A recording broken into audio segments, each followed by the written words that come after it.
ইন্দিরা গান্ধী ওনার নিজের প্রয়োজনের জন্য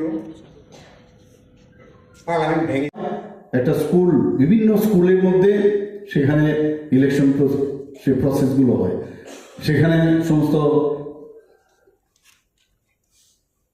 প্যারেক মেরে দরজা বন্ধ করা।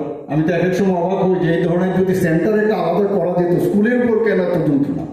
প্রতিদিন ভাঙো, আবার ভিতরে যাও। তো এগুলো তো আমাদের দেখা, স্কুলও বন্ধ হচ্ছে, এটা যন্ত্রণা। তো ওয়ান নেশন ওয়ান ইলেকশন ঠিক আছে, বছরে 5 বছরে একবার করলাম, 5 বছর অন্ততকে স্বস্তি। এখানে বছরে যদি আমি দেখি যে প্রতি মাসে মাসে প্রতি বছর বছর যদি এই ধরনের ইলেকশন হয়, সেটা কোনো অবস্থায় সাধারণ মানুষ কিন্তু এটাকে এখন এতে করে আমাদের পার্সেন্টেজও বাড়বে।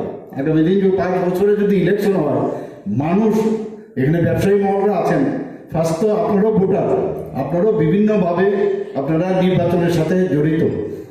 যদি দেখেন বারবার নির্বাচন হবে, আর কি হবে, লাভ হবে কি নির্বাচনের ভোট দিয়ে? কিন্তু তখন বছরে 5 বছর পর যখন হবে, তখন কিন্তু অনেক মানুষ যে 5 বছর পরে ভোট হচ্ছে, এটা আমার রাইট, আমার ভোট দেওয়া উচিত, পার্সেন্টেজও অনেক বাড়বে। এখানে অর্থনৈতিক দিক দিয়ে তো আছেই, কিন্তু আমাদের এই যে গণতান্ত্রিক ব্যবস্থা, সেটাও কিন্তু অনেক বেশি সুদৃঢ় হবে, এটা আমার মনে হয়। কাজে আমি বারবার যেটা বলছি, এটা নিড অফ দ্য আওয়ার। আমাদের মাননীয় যশস্বী প্রধানমন্ত্রী নরেন্দ্র মোদীজি এটাকে বারবার চেষ্টা করেছেন, 2019-এ উনি চেষ্টা করেছেন, কিন্তু এইবার 2024-এ উনি যখন সেটা পার্লামেন্টে নিয়ে আসলেন, কমিটিও এর আগে গঠন করা হয়েছিল, এখানে বিস্তারিত আলোচনা হয়েছে। সেই কমিটির রিপোর্ট 18,000 পৃষ্ঠা সেই রিপোর্ট জমা পড়েছে। ভাবুন আপনার কত পরিশ্রম করে, কত কিছু চিন্তা ভাবনা করে সেটা লিখে তারপর সেটা পাঠানো হয়েছে।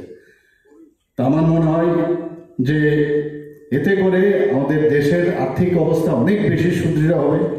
আর যখন ইলেকশন হয়, এখানে যারা আধিকারিকরা আছেন ইলেকশন কমিশনে, যারা সুরক্ষা বাহিনীর আছেন, তারাও কিন্তু এর মধ্যে মানে ইনভলভ হয়, এবং সব জায়গার মধ্যে কিন্তু বিরাট একটা অঙ্কের পয়সা খরচ হচ্ছে, টাকা পয়সা খরচ হচ্ছে। অর্থনৈতিক দিক দিয়ে আমাদের রাজ্য এবং আমাদের দেশও কিন্তু অনেকটা তাদের যে